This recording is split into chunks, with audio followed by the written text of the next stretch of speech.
Сайн байцгаана уу? Саруул ухаанд номон дурлагчид монголчуудаа ингээд book review ээлжит нэгэн гоё номыг тайлбарлахад бэлэн болсон байна. Энэ ном бол одоо миний амьдралдаа уншсан хамгийн гоё номнуудын нэг. Сүүлийн 2 жил уншсан бол яалтчгүй хамгийн гоё ном байгаа. За энэ бол Nike-гийн үүсгэн байгуулагч Phil Knight-ийн Shoe Dog байгаа. Анх би энэ номыг харчаа тэгээд Nike-ийн талаар л юм байлгүй гэж бодож ирсэн. Гэхдээ энэ ном бол ерөөсөө ингээ хүний амьдралын сургамжийг энэ хүн ингээд амжилтаараа ингээ харуулсан. Бизнес хийх ямар байдгийг, амьдрал ямар байдгийг, хайр дурлал ямар байдгийг, уналттай, бүтлгүй ингээд маш олон зүйлс байгаа. Тэгээд Phil Knight айгүй гоё ингээд эхлэн зүгээр ингээд гүүгэлсэн гэл тэгэл өөрийгөө л зүгээр хайж исэн энгийн л нэгэн залуу байсан. За тэгээд энэ номноос бас авах сургамжууд бол байдгийн. Тэгээд анх ингээд мань хүн ингээд Америк зүгээр ингээд Японоос ном оруулж ирж зархал мөрөөдөлтөй байсан. Тэгээд ер нь ингээд энэ номыг уншихаар ер нь бол юу юм байна? Бэлэн болно гэж байдгүй юм байна. Нөгөө хүүхэдтэй болоход бэлэн болно гэж байдгүй гэдэг шиг одоо бизнес хийхдээ бэлэн болчоо бизнес хийнэ гэж байхгүй. Бэлэн болохоос өмнө зүгээр л хамгийн гол нь эхлэл гэдэг амжилтын 50% гэж ярьдаг шиг зүгээр л зүгээр Nike-гийн үүсгэн байгуулагч хүртэл зүгээр ийм жижигхэн мөрөөдөлтөй ч байсан хамаагүй тэгж бол эхэлж ирсэн. За тэгээд өөр маш том энэ номноос бас авах сургамж юу гэхээр зэрэг тууштай байдал гэдэг аливаа зүйлийг төгс хийхээс илүү чухалаа гэдэг ийм юу гарч байгаа. Тэгээ номны ихэнх хэсэг дээр Bill Bowerman гэдэг дасгалжуулагчаа ярина. Дасгалжуулагч нь бас ингээд тухайн үедээ бас ингээд юу байсан айгуу тийм сүрдмээр том ихтэй юм байсан гэдэг. Тэгэд Bill Bowerman энэ хоёр ингээд өөр өрсөлдөгч бас гараад ирж байгаа. За тэгэнгүүт нөгөө өөр өрсөлдөгч гарч ирээл шүүхтэлцээл те кэш дутаал бүр янз бүрийн асуудлууд бий болж байгаа байхгүй юу? Ингээд нөгөө нийлүүлэлтийн одоо нөгөө дутагдж мотогдаал бизнес лим чинь. За тэгэл овоо явсан. Тэгэл асуудлууд үүссэн. Тэгээд энэ асуудал болгоныг ингээд давж гарч ирсэн. Тэгээ Bill Bowerman гэдэг хүн маань нөгөө юуны гүйлтийн дасгалжуулагч. Тэгээд гутлыг ингэж яаж юм юутай ойлгох вэ те? Илүү ингэж хурдан явуулахын тулд ингэж газартаагаа илүү сайн наалтаж яаж ингэж явуулах вэ? Тэгээ сүүл рүү ингээд нөгөө уух юмд өндөг хольж өгөөл. За тэгэнгүүт дахиад өөр юм янз бүрийн юм хольж өгөөл ингээл нөгөө илүү бас хурдан болох годох шиг байгаа юм. Бүр nutrition дээр нүртэл ажиллаа. Тэгээд маань чинь бүр Gatorade-ийг цохиох гол тэгээд исэн билээгээд хажуудлын дасгалжуулагч нүртэл тийм ингэж супер амтан байсан гэд. За тэгээд энэ дасгалжуулагчийг хүртэл ярихад ч тэр өөр зүгээр одоо энэ номноос авах сургамж гэх юм бол яг цэвэр итгэгч энэ шашны биш шүү. Цэвэр бизнест чинь итгэж байгаа, чамд итгэж байгаа, аливаа амжилтанд итгэж байгаа ийм хүмүүсээр одоо хүрээлүүлэх тэр юуг ярина. Тийм сургамжийг бол ярина.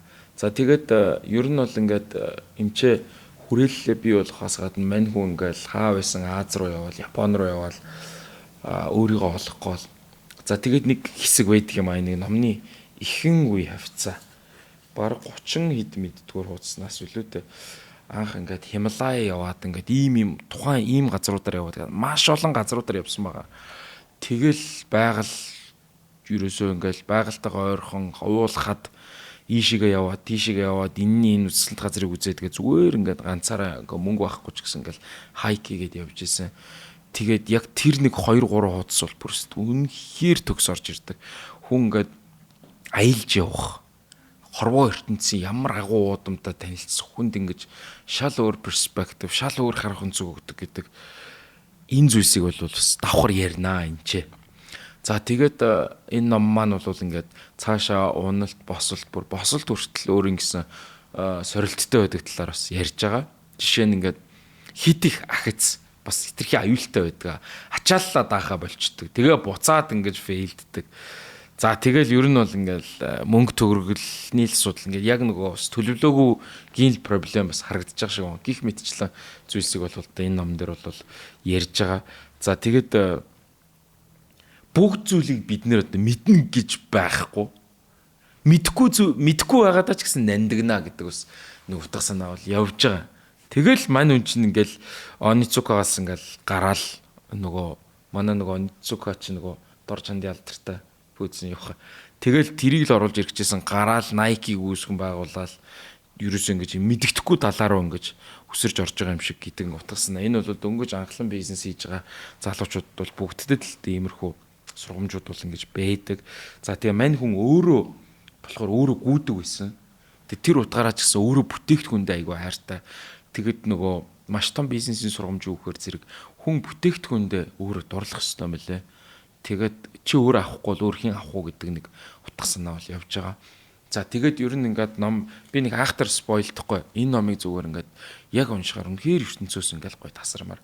Тэгэд ер нь компанийг байгуулна гэдэг өнөөдөр Nike те анх ингээд эхний жилдээ $8,000 болж исэн компани одоо 30-40 тэрбум долларын үнэлгээтэй болсон. Тэгээд ер нь болов л шүү дээ. Соёлыг бий болгоно гэдэг. Бидний подкастуудаа их ярьдаг л та. Одоо тэр CU ч вэ одоо ер нь ингээд юм night club-ууд ч вэ те хамаагүй. Эсвэл зүгээр нэг жижиг кофе шоп ч вэ. Соёлыг түгэн тэр компани соёлыг бий болгоно гэдэг бол мөнгнөөсөө илүү чухал зүйлээ гэдэг. Одоо Nike гэдэг энэ Swish гэдэг тийм ээ. Яг энэ чанартай бүүз зарж байгаа. Энэ зүгээр брэнд болсон.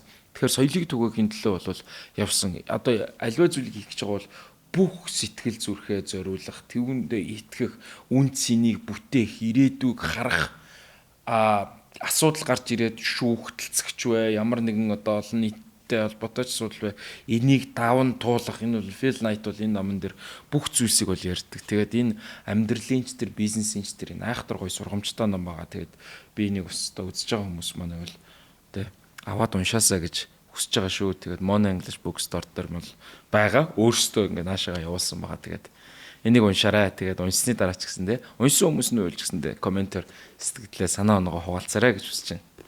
Thank you guys. See you next time.